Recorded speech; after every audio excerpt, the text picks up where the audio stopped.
मनुष्य शिक्षा आप देखिए विष्णु जगत मनुष्य शरीर प्रत्येक प्राणी जे कि जड़ चेतना मध्य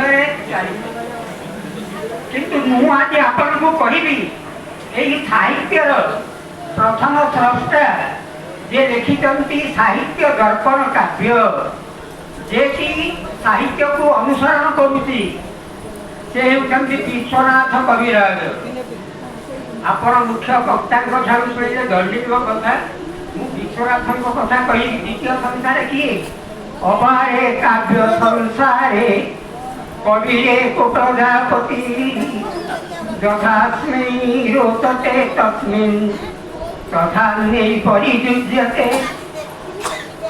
यही शिक्षा संस्कृति को धरी मनुष्य आज श्रेष्ठ स्थान अधिकार करी तेणु यही मनुष्य सृष्टि करी द्वितीय जगत जे काव्य जगत।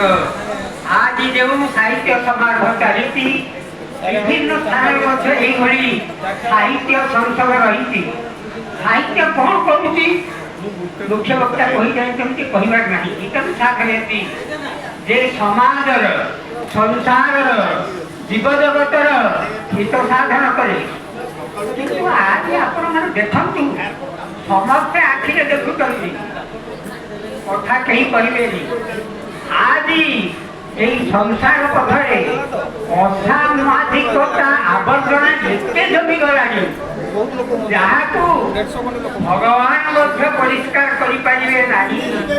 भगवान कहते कर्मण्येवाधिकारस्ते तबे कर्म कर मा फली पदार्थन फलाकांक्षी हो नहीं। आज किंतु आपण देखु केवल धन धन केवल धन नुहे तो धन अभिजन धन्यवाद सर। आज समाज में घट जाऊा वास्तव चित्रण को आप कविता माध्यम प्रकाश कले खूब सुंदर कविता। केवे केवे मनुष्य बदल जाए चारिपट पृथ्वी अंधकार छाई जाए जीवन में स्वप्न सरी न थाए निद किंतु भांगी जाए से भावे एमती कहीं से शीर्षक लेके आम कवि श्री वासुदेव नायक एमती कहीं हुए तो जीवन में किसी झड़ विषय अतिक्रम कर कविता माध्यम से प्रतिपादित कर कवितार शीर्षक एमती कहीं कवि श्री वासुदेव नायक जड़े वर्षिया कवि आम प्रेरणार उत्स।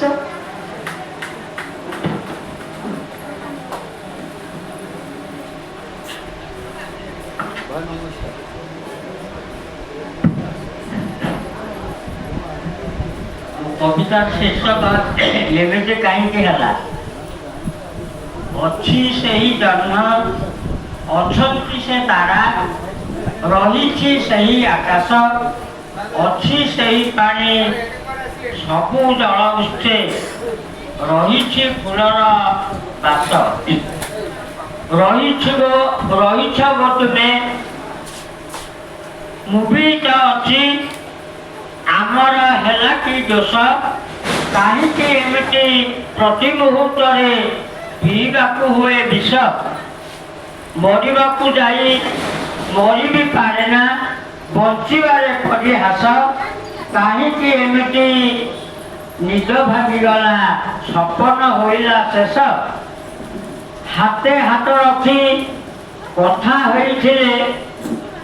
रचिबा देव उस से कथा आनिके कथा नाही टिके मिठा हस कल को आमर आसवे ठाकुर पुराइबे मन आस सबू है कहीं एमती रही जाए अवशोष पोखरी जल आगे की शीतल कहती सबू मनीषा हाथ में आमर पात्रे घड़ा जल कहीं नमेटे शोष फगुण आसी मलय बहुची केउनी प्राणे उच्छ्वास जानी जदि गो कही अथरे ଶାନ୍ତିରେ ଯାଉ ଏ ଶ୍ୱାସ।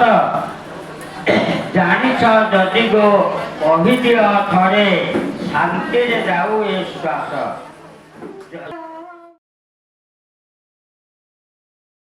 ରୀତି ପଥରରେ ହସ ପାଚେରୀ, ପାଚେରୀ ସେପଟେ ଲୁହ ପୋଖରୀ, ପୋଖରୀ କୂଳରେ ରଙ୍ଗମହଲ, ଚାରିପଟେ ତାର ଲୁହାର ବାଡ଼, ଏମିତି ନଅର ତୋଳିଛି ଯିଏ, କବି ବୋଲି ତାକୁ ଜଗତ କୁହେ, କବି ବୋଲି ତାକୁ ଜଗତ କୁହେ। ଉପସ୍ଥିତ ସମସ୍ତ କବି ଓ କବୟିତ୍ରୀ ଭାଇ ଭଉଣୀମାନଙ୍କୁ ହୃଦୟ ପ୍ରଣାମ। ମା ବୋଲି ଯେଉଁ ନାଁଟି କିଏ ବାଛିଲା ସତେ, ତାଠାରୁ ବଳି କି ମଧୁର କିଛି ନ ଲାଗେ ମୋତେ। ଖାଇ ନଥିଲେ କେ କହିବ ଆହା ବାପ ଧନରେ, ଭୋକ ଲାଗିଲାଣି ବାବୁରେ ସୁଖ ନାହିଁ ମନରେ।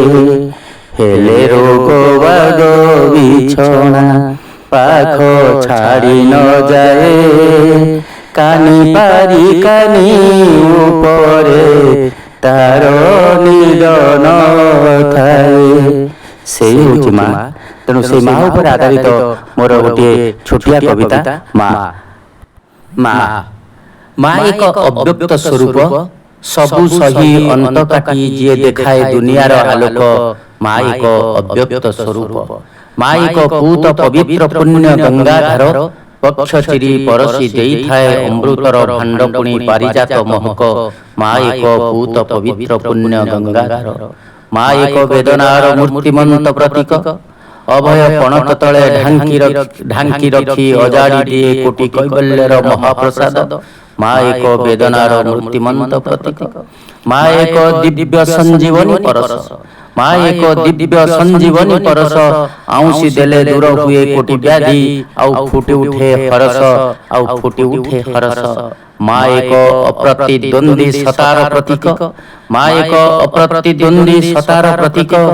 ସ୍ନେହ ପ୍ରେମ ଦୟା କ୍ଷମା ମମତା ଓ କରୁଣାର ଗୁଣ ଯାହାଠାରେ ହୁଏ ଏକ ଠାବ। ମା ଏକ ଅପ୍ରତିଦ୍ୱନ୍ଦ୍ୱୀ ସତାର ପ୍ରତୀକ। ମା ଏକ ଚଳନ୍ତି ଠାକୁର। ମା ଏକ ଚଳନ୍ତି ଠାକୁର, ନ ମାଗିଲେ ଯିଏ ଅଜାଡ଼ି ଦିଏ ମର୍ତ୍ତ୍ୟରେ ସ୍ୱର୍ଗ ସୁଖ। ମା ଏକ ଚଳନ୍ତି ଠାକୁର।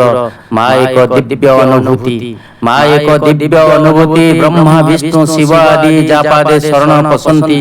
ମା ଏକ ଦିବ୍ୟ ଅନୁଭୂତି, ବ୍ରହ୍ମା ବିଷ୍ଣୁ ଶିବ ଆଦି ଯାପାଦେ ଶରଣ ପଶନ୍ତି, ଯାପାଦେ ଶରଣ ପଶନ୍ତି, ଯାପାଦେ ଶରଣ।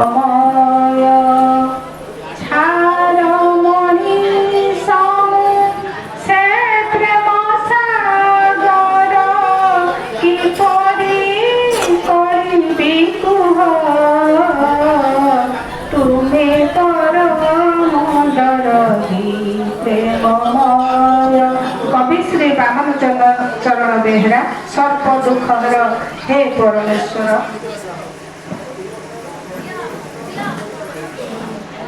कविता सर्प दुखहर हे परमेश्वर। सर्प दुखहर हे परमेश्वर, जगन्नाथ जोगेश्वर, हे सृष्टि प्रभु मुई क्षुद्र प्राण, तुम्हें ही आश्रय मोर। जीवन रे तुम्हें अतत तुम्हें सकल निधान। हे आत्मा रे राजा आहे अप्रतिम, ध्यान सत्य पथे चेता करो आरोहण, साथी करे भक्ति दान। आत्मज्योति मातृभूमि भारत सुंदर जन्मभूमि, सुंदरता सागुआ वन, सुंदरता पहाड़ नई, सुंदरता पहाड़ नई, सुंदरता गछलता, सुंदर मृदु पवन तार, सुंदरता गछलता, সুন্দর এই দেশরে মোর জনম জহি সুন্দর মোহি সুন্দর মো জনম সুন্দর মো জনম। কবি চিন্তামণি দাস।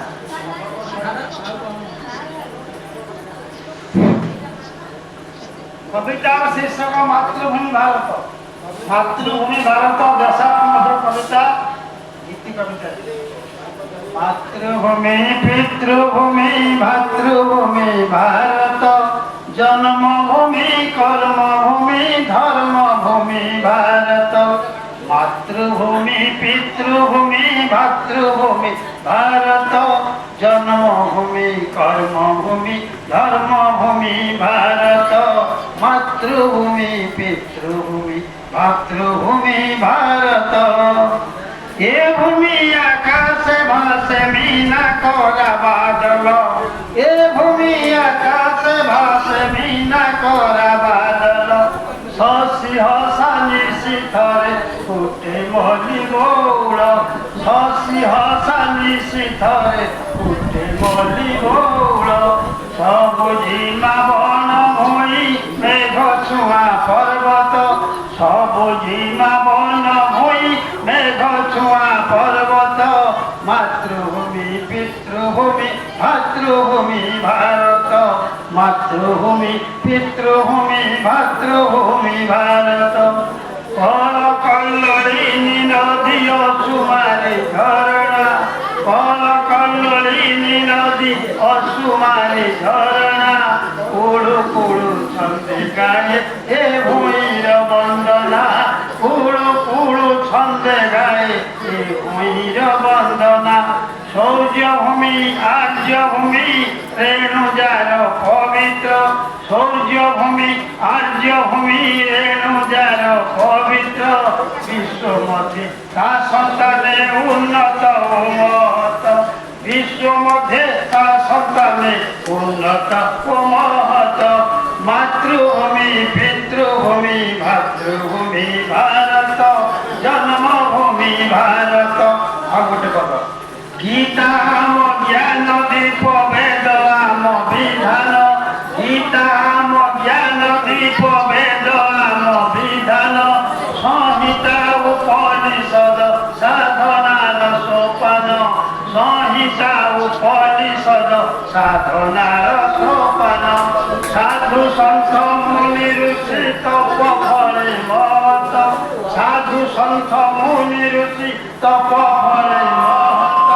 ভাষা ভিন্ন বেশ ভিন্ন তথাপি একত্র। ভাষা ভিন্ন বেশ ভিন্ন তথাপি একত্র। তথাপি একত্র। বিশ্ব মধ্যে এ জাতি কি করিଅছি উন্নত। বিশ্ব মধ্যে এ জাতি কি করিଅছি উন্নত। জন্মভূমি ধর্মভূমি কর্মভূমি ভারত। মাতৃভূমি পিতৃভূমি ভাতৃভূমি ভারত। মাতৃভূমি ভাতৃভূমি পিতৃভূমি ভারত। ধন্যবাদ। জন্মভূমি জননী জন্ম ସୂର୍ଯ୍ୟାସ୍ତ ପର୍ଯ୍ୟନ୍ତ କାହିଁକି ଐଶ୍ୱର୍ଯ୍ୟ କାହିଁକି ପ୍ରାଚୁର୍ଯ୍ୟ କାହିଁକି ରାଜଧାନୀ କୋଠା ମାଳମାଳ କିଛି ତ ଜୀବନୀ ସଙ୍ଗେ ରହିଯିବ ମୁଠାଏ ପାଉଛ ସେଇ ତ ଜୀବନରେ ନିର୍ଯ୍ୟାସ। ଆସନ୍ତୁ ଯେବେ ଭେଟିବ ସେ ମୃତ୍ୟୁକୁ। ମୋର କବିତା ଶୀର୍ଷକ ଯେବେ ଭେଟିବ ସେ ମୃତ୍ୟୁ। ନଈତ ବହଳି ଅଙ୍କାବଙ୍କା ହୋଇ କେତେ ଶେଷରେ ସାଗର। ମୃତ୍ୟୁରେ ଯାହାର ହୋଇଛି ଜନ୍ମ ଦିନେ ଭେଟିବ ସେ ମୃତ୍ୟୁ।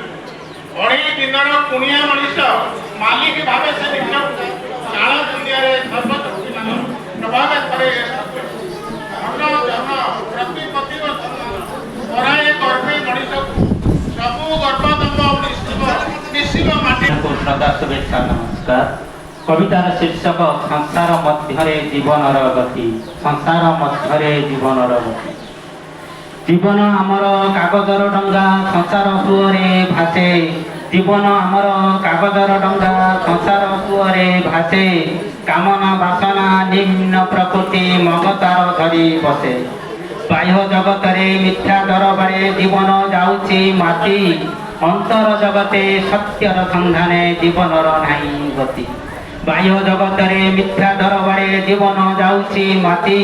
ଅନ୍ତର ଜଗତେ ସତ୍ୟର ସନ୍ଧାନେ ଜୀବନର ନାହିଁ ଗତି। ଧର୍ମ କର୍ମ ସବୁ ଯାଉଅଛି ଭୁଲି ଅଜ୍ଞାନେ ଯାଉଛି ବଞ୍ଚି। ସୌନ୍ଦର୍ଯ୍ୟ ପ୍ରକୃତି ଓ ବିଶାଳତାକୁ ଭୁଲି ଭୁଲି ଯାଉଅଛି। କବିତାର ଶୀର୍ଷକ ମରୁତ ମହକ।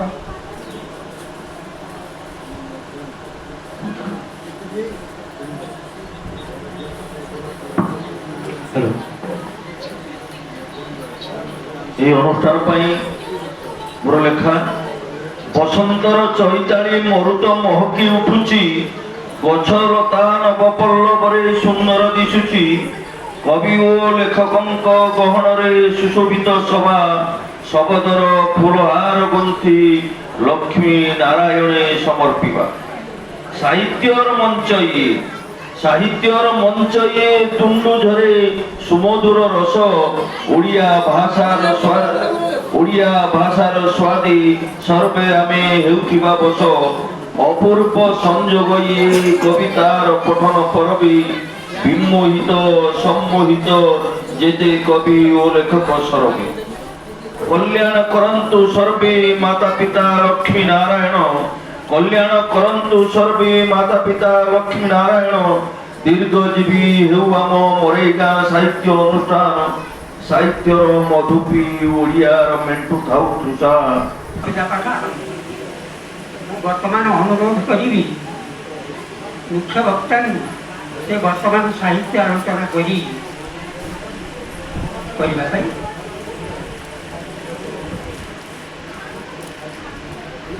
ସମସ୍ତଙ୍କୁ ସାଧୁଙ୍କ ପ୍ରଣାମ। ଆଜିର ଏହି ଉତ୍ସବରେ ସଭାପତିତ୍ୱ କରୁଥିବା ସମ୍ମାନସ୍ପଦ ପଣ୍ଡିତ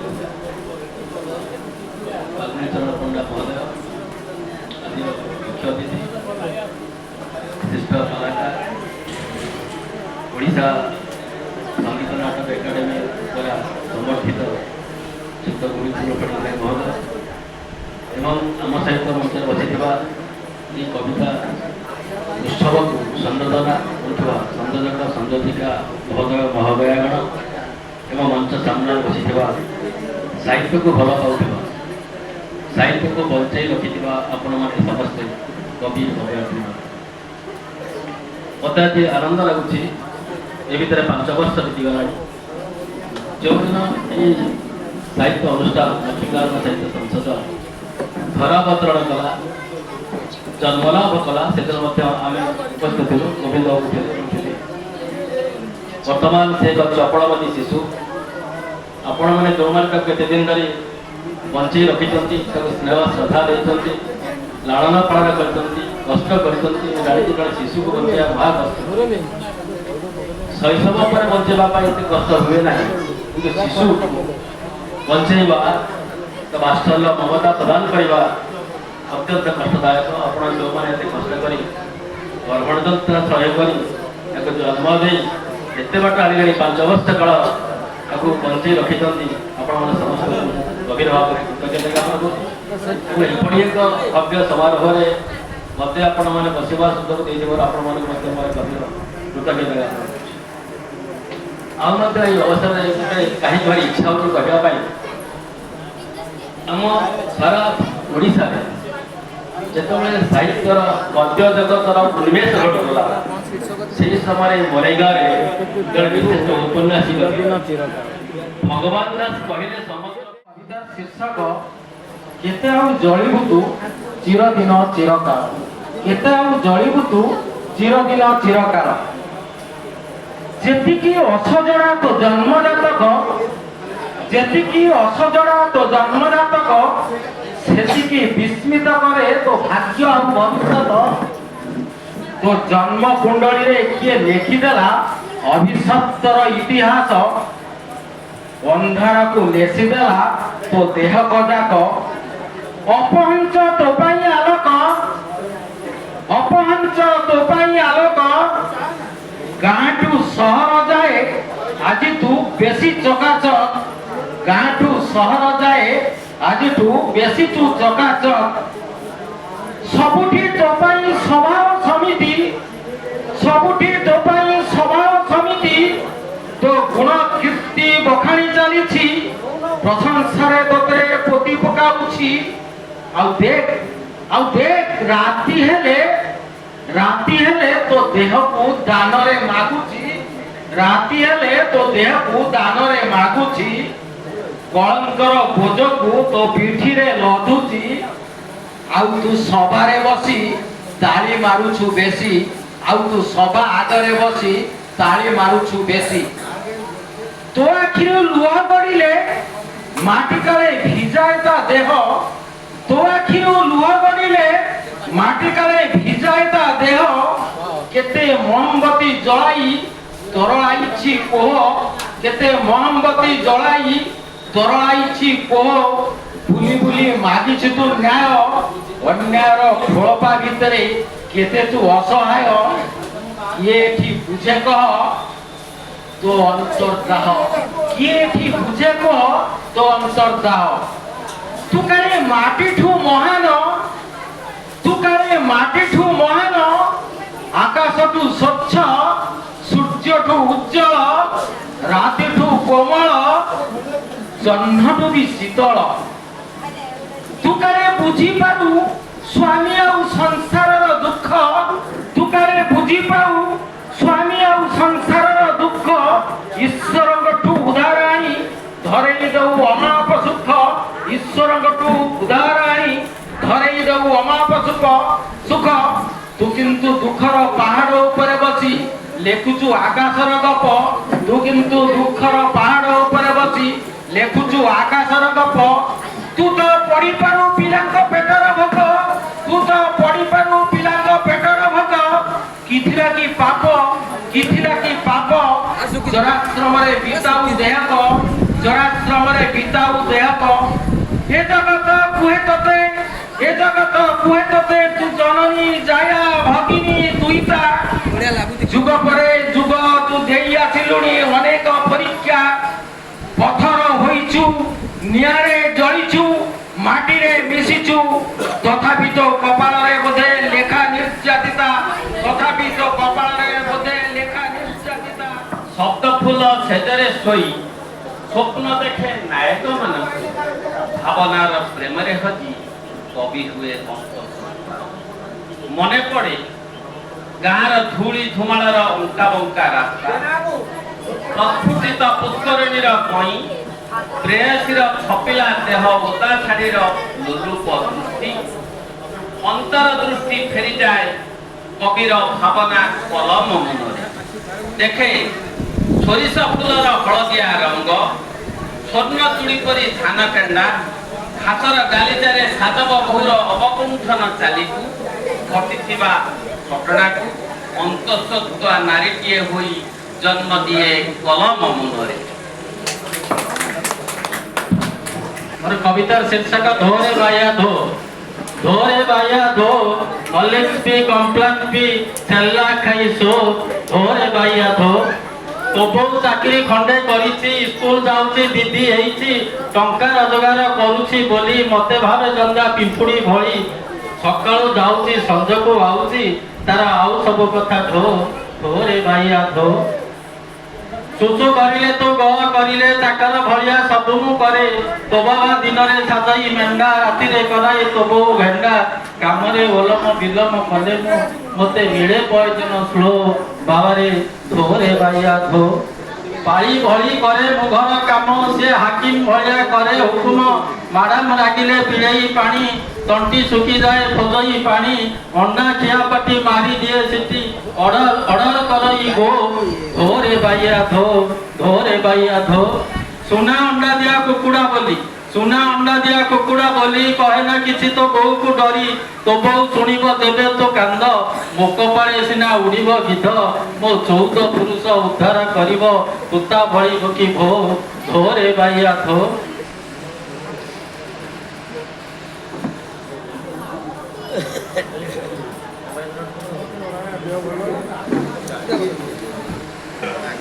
ମୋର କବିତାର ଶୀର୍ଷକ ଯୁଦ୍ଧ କ୍ଷେତ୍ରରୁ ଚିଠି। ଯୁଦ୍ଧ କ୍ଷେତ୍ରରୁ ଚିଠି। କବି ପ୍ରତିଭା ରବୀନ୍ଦ୍ର ଜୟ।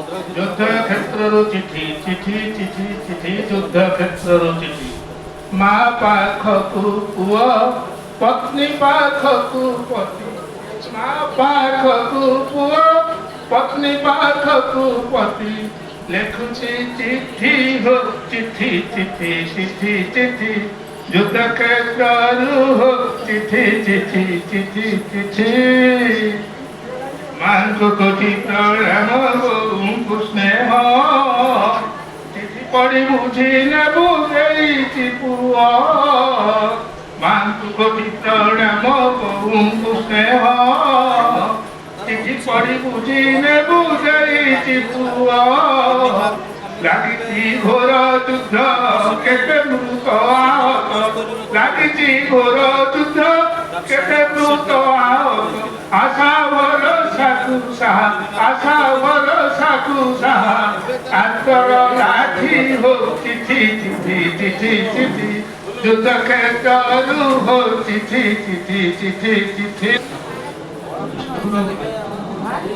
ନିଷ୍ଠୁର ଭାଗ୍ୟ ମୋର ଘଟେ ନାହିଁ ନୀଳ କଇ ଆଉ ସେଇ ସୁର ନାହିଁ ଆଉ ସେଇ ସ୍ୱପ୍ନ ନାହିଁ ତମେ ଗଲା ପରେ ସାଥୀ ସ୍ୱପ୍ନର ବୋଇତ ଦେଇଛି ଭସେଇ ଏଣେ ନିରୁପାୟ ଛୁଟେ ଦେଇ ଦେବାକୁ ନିଜ ସତ୍ତା ମୁଁ ନିଜକୁ ଦୂରେଇ ଦେଉଥିଲି ସ୍ୱପ୍ନ ଆଉ ଅତୀତ ସ୍ମୃତିରେ ଭୂବର୍ଣ୍ଣନା ବଗିଚାରେ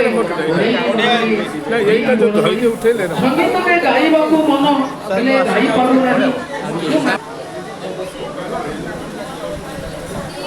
ଧନ୍ୟବାଦ। ପରବର୍ତ୍ତୀ କବି ମାଳତୀ ଲତା ପହି ଆମ ସହିତ ନାହାନ୍ତି କିନ୍ତୁ ତାଙ୍କ ବୋହୂ ଅଛନ୍ତି ଆମ ସହିତ ତାଙ୍କୁ ଦେଖିଲେ ଲାଗୁଛି ସେ ମଧ୍ୟ ଉପସ୍ଥିତ ଅଛନ୍ତି খুব সুন্দর গোটে উত্তরাধিকারী সে সৃষ্টি করে পারছেন ধন্যবাদ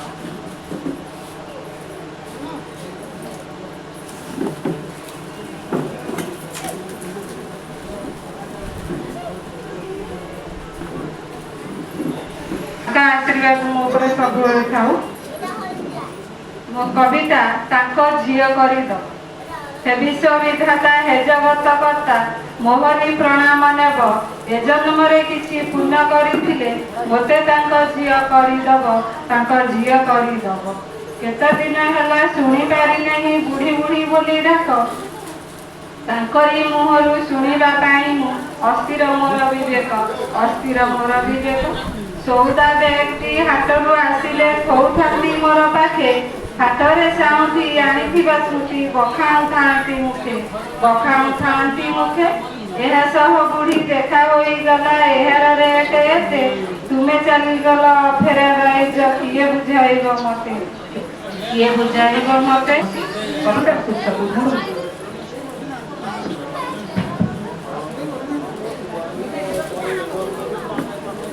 समस्त नमस्कार तो कविता शीर्षक उद्धार बदल यही तो अटल दुनिया देखी उद्धार जाती छुटी प्रति बदल आम फेरवा यही तो आम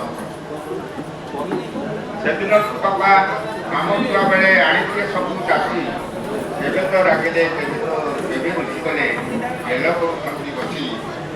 करुतांती बची से दिन तो बापा आम छुआ बेले आनी सब चाषी केवे तो रागिले केवे रुचि गले गेल करू खाती बची जते माइले भी रागंतिनी जमा जते माइले भी रागंतिनी जमा मुरुकी दियंती हसी पदन आउ करी बुलेई दांडरे देखंती सरग शशि